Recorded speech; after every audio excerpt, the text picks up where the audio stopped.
Bonjour à tous, je m'appelle Raphaël Fernandez, je suis samaritain valaisan et professionnel de la santé. Aujourd'hui, nous allons parler de l'approche d'une personne inconsciente et la position latérale de sécurité. Avant de continuer, je tiens à aborder un élément crucial qu'il vous faut appliquer avant d'intervenir auprès de la personne. La méthode AURA. O.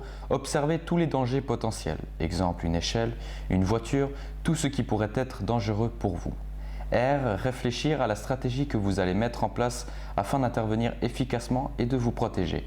A. Agir. Vous appliquez toutes les mesures que nous allons vous démontrer par la suite. D'une fois que vous avez appliqué cette méthode, vous pouvez maintenant procéder à l'approche du patient en toute sécurité. Dans chaque approche patient, il y a des points primordiaux à contrôler, car en fonction de son résultat, la procédure sera totalement différente.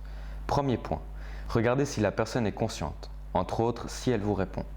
Deuxième point, contrôlez la respiration. Exemple, si la personne vous répond et respire, c'est que la personne est consciente. Dans ce cas, évaluez l'état de la personne et appelez le 144 si besoin. Si la personne ne répond pas mais respire, c'est que la personne est inconsciente. Dans ce cas, appliquez la position latérale de sécurité et alarmez le 144. Par contre, si la personne ne répond pas et ne respire pas, c'est que la personne est sans vie. Il vous faut donc appliquer les gestes de la réanimation et alarmer le 144. Dans ce cas précis, la personne ne répond pas mais respire.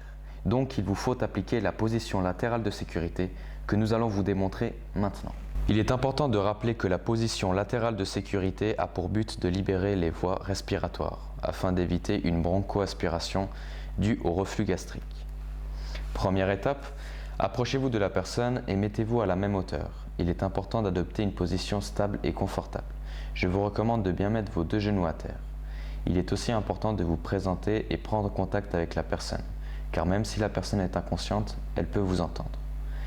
Deuxième étape, dégagez et contrôlez les voies respiratoires. Il est primordial de prendre le temps pour ce qui est du contrôle de la respiration, car le processus sera totalement différent si la personne ne respire pas.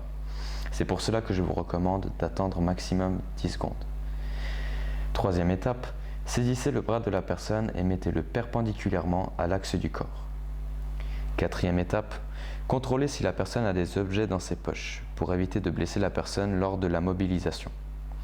Puis venez placer votre main derrière l'omoplate et derrière le bassin.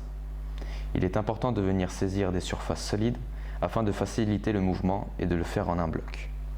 Cinquième étape, dégagez les voies respiratoires en tirant la tête légèrement en arrière et ouvrez la bouche afin que le contenu gastrique puisse s'écouler.